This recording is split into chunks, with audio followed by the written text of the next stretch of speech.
Everybody, this is Marshika and welcome to Kridha की पाठशाला। आप सबका बहुत सारा स्वागत है मेरे चैनल पर।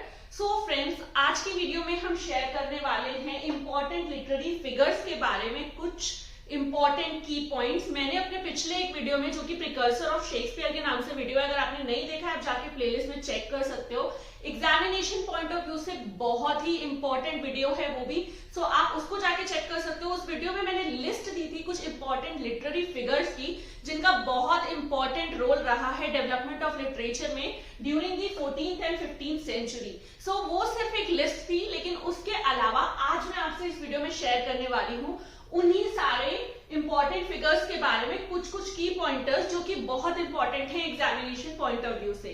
सो अगर आप नेट की तैयारी कर रहे हो, पीएचडी के एंट्रेंस की तैयारी कर रहे हो, एमए इंग्लिश के एंट्रेंस की तैयारी कर रहे हो, KVS, D triple SB, PGT English, इन सब की तैयारी कर रहे हो, सो आपके लिए ये आज का टॉपिक भी उतना ही ज्यादा इंपॉर्टेंट होने वाला है। बहुत ही ब्रीफली पॉइंट्स को डिस्कस करेंगे बिकॉज एग्जाम में इसी तरीके से एमसीक्यू बेस्ड क्वेश्चंस आते हैं जिसमें बहुत ही माइन्यूटली चीजों को याद रखना जरूरी है।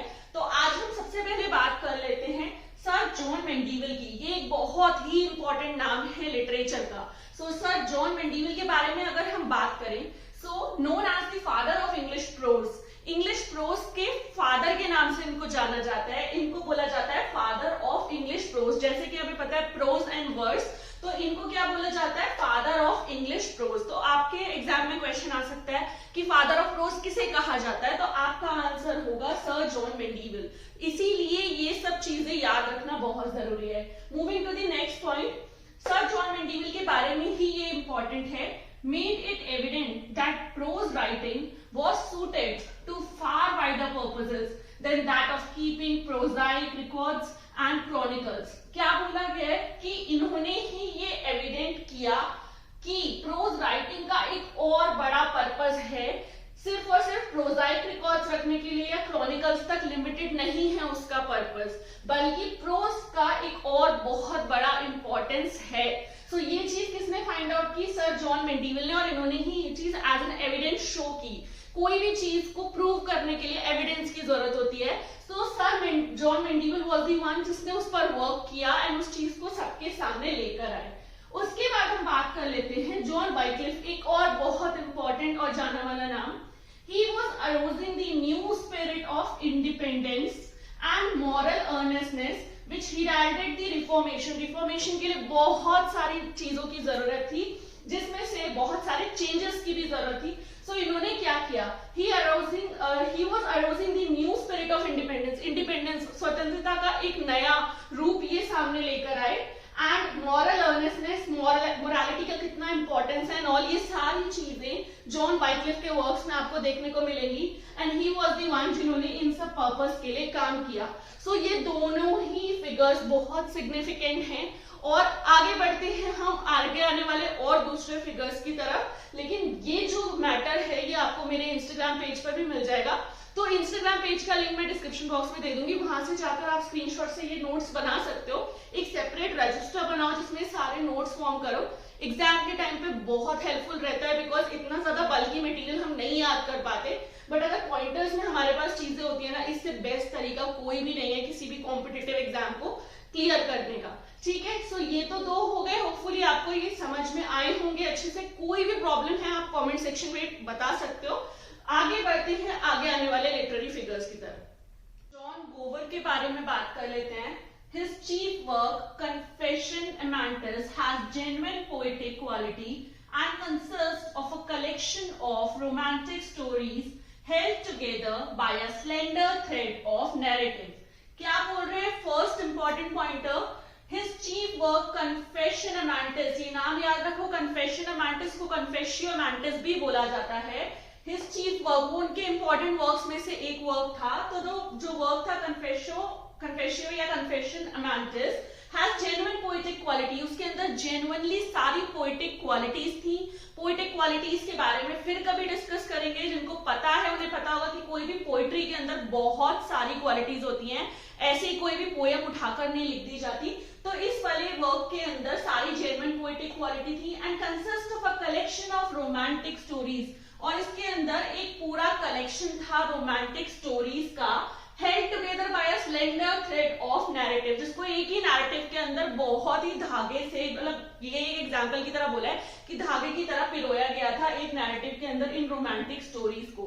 सो दो चीजें इंपॉर्टेंट हो गई कि एक तो चीफ वर्क जो था कन्फेशन मैंटिस, उसके अंदर जो थी जेन्युइन पोएटिक क्वालिटीज थी, और साथ ही में एक पूरा कलेक्शन था रोमांटिक स्टोरीज का जिसको एक साथ जोड़कर रखा था एक नैरेटिव ने।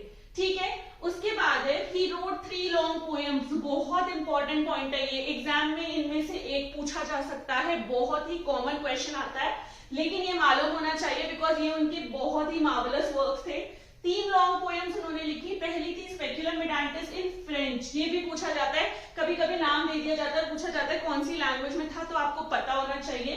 तो speculum meditantis in French. Next one is vox clamantis in Latin. Vox clamantis Latin में थी, स्पेक्युलम मेडांटिस फ्रेंच में थी, और जिसकी बात ऊपर की गई है कन्फेशियो एमेंटिस इन इंग्लिश। तो ये आपको याद रखना बहुत ज्यादा जरूरी है जॉन गोवर के बारे में कि ये 3 नाम तो आपको याद होने ही चाहिए बिकॉज एग्जाम में ये पूछे जा सकते हैं। Moving on to the next significant literary figure, moving on to Thomas Hoccleve 1368 to 1426। He was an English poet and civil servant. वो एक इंग्लिश पोएट थे और साथ ही में सिविल सर्वेंट भी थे।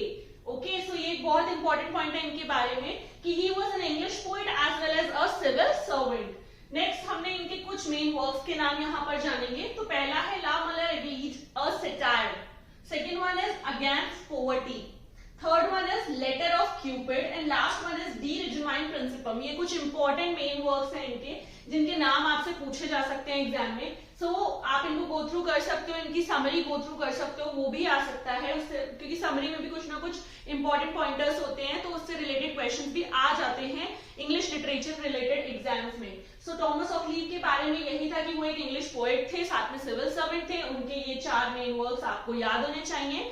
अभी हम आगे देखते हैं हमारे नेक्स्ट लिटरेरी फिगर के बारे में कुछ इंपॉर्टेंट। जॉन लिटगेट के बारे में बात कर लेते हैं। टाइम पीरियड था 1370 से लेकर 1451 तक। Lidgate is usually seen as the leading English poet of early 15th century. Early 15th century का जो पीरियड था उसमें लिडगेट को देखा जाता था एक लीडिंग इंग्लिश पोएट के नजरिए से, लाइक वो लीड कर रहे थे हर एक चीज में।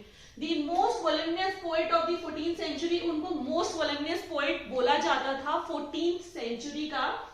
His London Lick Penny is a masterpiece creation. ये उनका एक वर्क है लंडन लिक पेनी, वो उनका मास्टरपीस क्रिएशन है। हर एक लिटरेरी फिगर का कोई ना कोई मास्टरपीस होता है जो बहुत फेमस होता है, या फिर लाइक मतलब जो मोस्ट प्रोमिनेंट वर्क माना जाता है किसी भी लिटरेरी फिगर का। तो इस सिनारियो में जॉन लिडगेट का मास्टरपीस था लंडन लिक पेनी। ये एग्जाम में पूछा जा सकता है, अपने नोट्स में जरूर नोट कर लीजिएगा। फिर हम उनके मेन वर्क्स की बात कर लेते हैं। तो पहला मेन वर्क है स्टोरी ऑफ थीव्स, उसके बाद है the falls of princes, the temple of glass. ये 3 हो गए, 3 के बाद चौथा है the pilgrimage of the life of man. I am repeating it again, the pilgrimage of the life of man. ये सारा मटेरियल आपको इंस्टाग्राम पेज पर मिल जाएगा, तो वहां से नोट करना मत भूलना। उसके बाद last one is Troy book. So ये जॉन लिडगेट के बारे में कुछ इंपॉर्टेंट की पॉइंट्स थे जो मुझे आपसे डिस्कस करने थे।